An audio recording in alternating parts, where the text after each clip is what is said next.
Check out the Burj Khalifa's incredible 46 miles per hour elevator, the fastest in the world.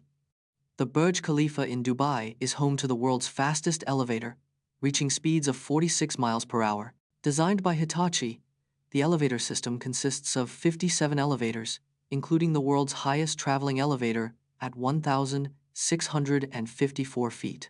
To withstand extreme speeds, the elevator's rails are made of high-strength steel, and its cars are pressurized to reduce air resistance. The elevator can transport passengers 124 stories in just 57 seconds, making it the fastest in the world. The elevator's advanced control system ensures a smooth ride, accelerating and decelerating at a rate of 1.2 meters per second squared. The Burj Khalifa's record-breaking elevator has set a new standard for high-speed vertical. Learn about Diego Garcia, a small island in the Indian Ocean that's home to a secretive UK-US military base, and discover its strategic importance and controversial history. Diego Garcia is a small atoll in the Indian Ocean, part of the British Indian Ocean Territory. The island is home to a joint UK-US military base, established in the 1970s. The base is strategically located, allowing it to project power across the Middle East and Asia. The island's original inhabitants, the Chagosians, were forcibly removed in the 1960s and 1970s.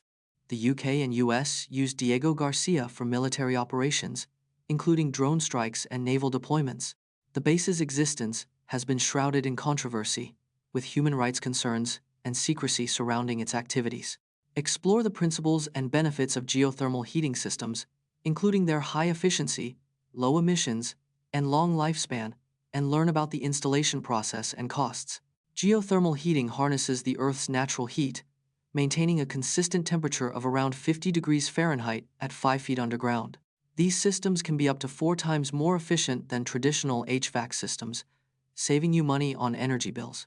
Geothermal heating produces zero emissions, making it an environmentally friendly alternative to fossil fuels. A typical geothermal system can last for 20 to 30 years, with some units lasting up to 50 years or more. Installation costs vary, but a typical system can cost between $10,000 to $30,000, depending on the size of your home. Google Stadia, a cloud gaming platform, was shut down just 3 years after its launch in 2019 due to poor sales and lack of user engagement. Google Stadia was launched in 2019 as a cloud gaming platform to rival major gaming consoles. Despite big investments, Stadia failed to gain significant traction and user engagement. Poor internet connectivity and latency issues plagued Stadia, affecting gaming experience. Stadia's game library was limited, and many exclusive titles underperformed. Google shut down Stadia in 2023, just 3 years after its launch, due to poor sales. Google refunded all Stadia hardware and game purchases, a rare move for a failed product.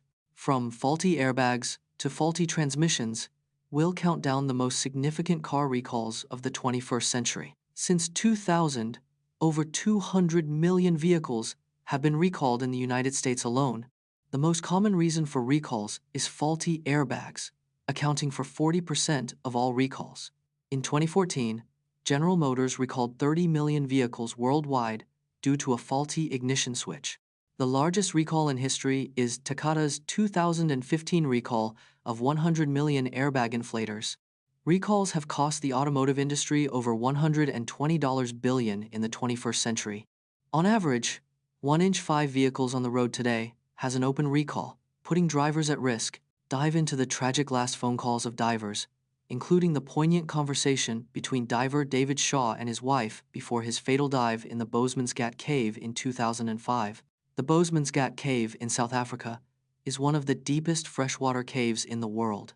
In 2005, diver David Shaw attempted to recover the body of a deceased diver in the cave. Before his fatal dive, Shaw had a poignant phone call with his wife, Sandy. During the call, Shaw expressed his concerns and love for his wife and family. Tragically, Shaw's dive ended in disaster, and he never resurfaced from the cave. The incident was recorded on camera, leaving a haunting legacy in the diving community. Learn about the first atomic clock, built by Isidore Rabi and his team in 1949, and discover how it paved the way for modern timekeeping. The world's first atomic clock was built in 1949 by Isidore Rabi and his team at Columbia University. This pioneering clock used the vibrations of ammonia molecules to regulate its timekeeping. The atomic clock's accuracy was unprecedented, losing only 1 second over 30,000 years.